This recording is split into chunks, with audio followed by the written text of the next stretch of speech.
Hello and welcome to the Ultimate Motherlode Mine Guide. To start this guide, Motherlode Mine is an area where you can mine pay dirt to clean for random ores. You can find the Motherlode Mine at the southern part of the Dwarven Mines in a cave that's underneath Falador. The ores that you find when you clean the pay dirt depend on your mining level. This is determined when you mine the pay dirt. When you mine the pay dirt, you get 60 XP per pay dirt mined, and you also get bonus XP depending on what ores you find. When you clean the pay dirt, there's also a 2.74% chance that you find a golden nugget. These golden nuggets can be traded in for rewards. Here's the expected XP and GP rate per hour at given levels. At level 30, Motherlode Mine is very low XP and GP rate, so I recommend starting to do the Motherlode Mine at level 40. Keep in mind that these XP rates can be increased with unlocks such as the upper level mining.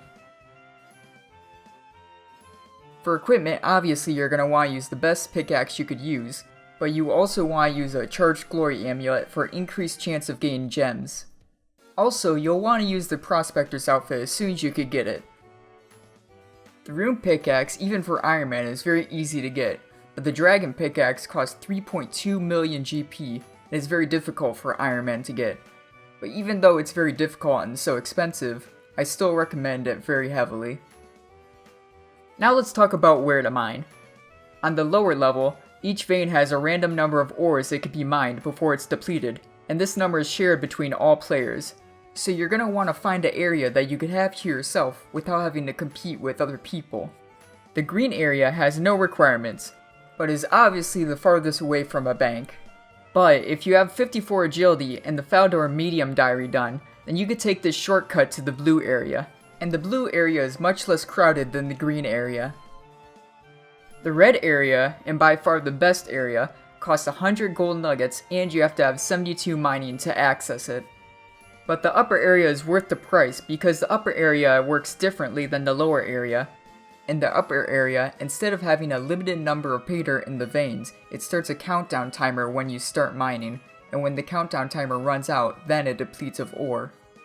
This means you don't have to compete with other people for mining spots, and also the veins have much more ore in them. This results in about 5,000 more experience per hour.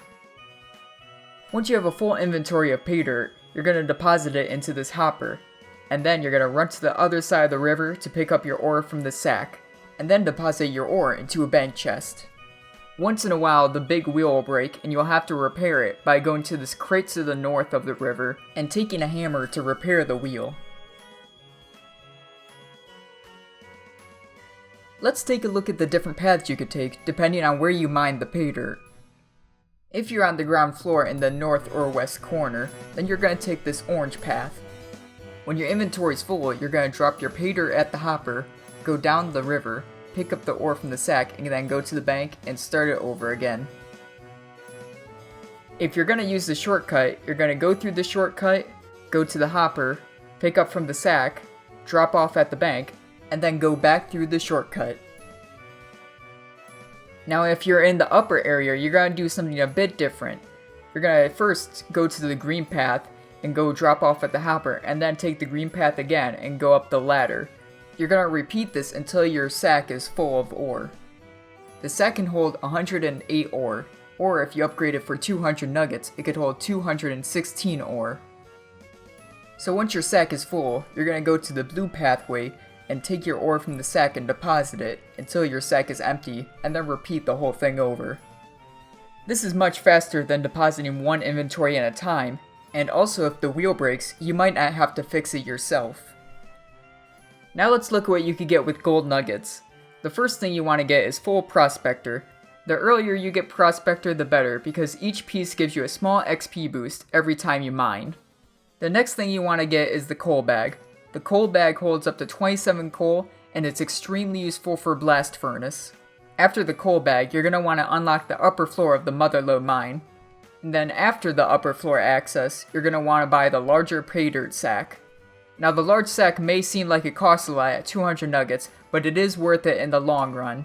The last untradeable reward is the gem bag. The gem bag holds uncut gems. and has very few uses. The most common use for it is to hold uncut gems you get from monster drops.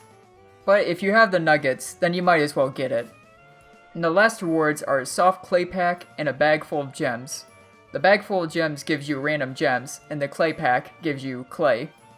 If you're an Iron Man, you may want to get the soft clay packs, but if you're not an Iron Man, don't even bother with the soft clay packs, just get the uncut gem bag. The bags full of gems give you 40 noted random gems, and here are the percent chances of getting each gem. On average, each bag full of gem is about 45k in value. Thank you for watching this video. I hope you learned something about the Motherlode Mine today, and subscribe if you want to watch more videos like this one.